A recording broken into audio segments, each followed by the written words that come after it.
नमस्कार, मी साक्षी शिंदे. झटपट संवादमध्ये आपलं स्वागत. या बातमीपत्रात आपण घेणार आहोत दिवसभरातील बातम्यांचा झटपट आढावा. लोणावळ्यात उंटावर बसण्याच्या आणि पैशाच्या वादातून व्यावसायिक आणि पर्यटक यांच्यात हाणामारी झाल्याची घटना घडली. यात एकूण 6 जण जखमी झाले असून त्यापैकी 3 जण गंभीर जखमी आहेत.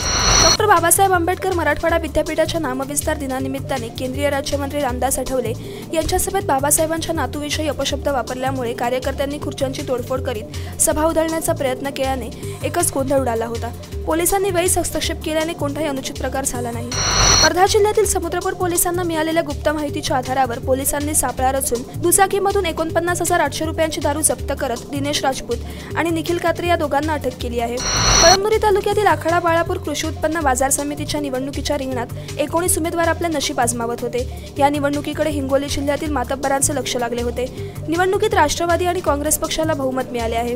शेकडो वर्षांची परंपरा असलेली महाराष्ट्राची तमाशाही लोककला काळाच्या ओघात संकटात सापडली आहे. कलेचं संपूर्ण क्षेत्रच आज कोलमडलं आहे. दुष्काळी परिस्थितीमुळे शेतकरीही संकटात असून त्याची झळ लोककलावंतांना सुद्धा बसत आहे. आमचा रसिक प्रेक्षक प्रामुख्याने बळीराजा आहे. महाराष्ट्राची लोककला लोप पावण्याची भीती असल्याने शासनाने ही कला जिवंत ठेवण्यासाठी लक्ष देण्याची गरज असल्याचे मत महाराष्ट्रातील सुप्रसिद्ध लोककलावंत रघुवीर खेडकर यांनी व्यक्त केले. सिंधुदुर्ग जिल्ह्यातील वेंगुर्ले मठ येथील भाभा अणुशक्ती संशोधन केंद्रातील सेवानिवृत्त कर्मचारी श्रीकृष्ण खानोलकर यांना टाकाऊपासून टिकाऊ अशी काष्ठशिल्पे बनवण्याचा छंद जडला. या छंदातून त्यांनी शेकडो काष्ठशिल्पे बनवली. वयाच्या 100कडे वाटचाल करतानाही हा छंद त्यांनी अविरतपणे आज सुद्धा जोपासला आहे. मकर संक्रांतीचे औचित्य साधून मेवाड नवयुवक मंडळ पनवेल यांच्या वतीने रसायनी परिसरातील रायगड जिल्हा परिषदेच्या शाळांना भेटवस्तू देऊन विद्यार्थ्यांना शालेय वस्तूंचे वाटप करण्यात आले. झटपट संवादमध्ये वेळ झाली छोट्याशा विश्रांतीची. कुठेही जाऊ नका, पाहत राहा संवाद मराठी लाईव्ह. श्री गणपती संस्थान महड, तालुका खालापूर, जिल्हा रायगड. श्री वरदविनायकाच्या भक्तांसाठी भक्त निवासाची सोय, स्वच्छता आणि 24 तास गरम पाणी, CCTVची नजर. आगाऊ नोंदणीसाठी संपर्क करा 02192 26 69 12 72 76 47 38 54. विश्रांतीनंतर झटपट संवादमध्ये आपलं पुन्हा एकदा स्वागत. घेऊयात उर्वरित बातम्यांचा झटपट आढावा. विरोधक एकत्र झाले असले तरी कर्जत नगरपालिकेवर राष्ट्रवादी आणि मित्रपक्षांचा झेंडाच फडकेल असा विश्वास व्यक्त करत 28 जानेवारीला सर्व विजयी उमेदवारांना घेऊन पत्रकारांना सामोरे जाण्याचा आत्मविश्वासपूर्ण दावा आमदार सुरेश लाड यांनी केल्याने कर्जत नगरपालिकेच्या निवडणुकीत सेना भाजप युतीवर संक्रांत येऊन कर्जतमध्ये पुन्हा राष्ट्रवादीच्या घड्याळाचा गजर घुमण्याची शक्यता आहे. गेवराई तालुक्यातील गुंतेगाव येथे अवैधरित्या वाळू तस्करी करणाऱ्या टिप्परवर पोलीस पथकाने कारवाई करत टिप्पर ताब्यात घेतले असून सुमारे 10 लाख रुपयांचा मुद्देमाल जप्त केला आहे.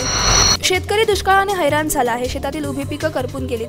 पाण्यासाठी शेतकऱ्यांना वणवण करावी लागत आहे. अशा भयंकर परिस्थितीत शेतकऱ्यांच्या दावणीचे पशुधन दगावणे म्हणजे दुष्काळात तेरावा. त्यामुळे शेतकऱ्यांना तात्काळ नुकसान भरपाई देण्यात यावी अशी मागणी शिवसंग्रामने केली आहे.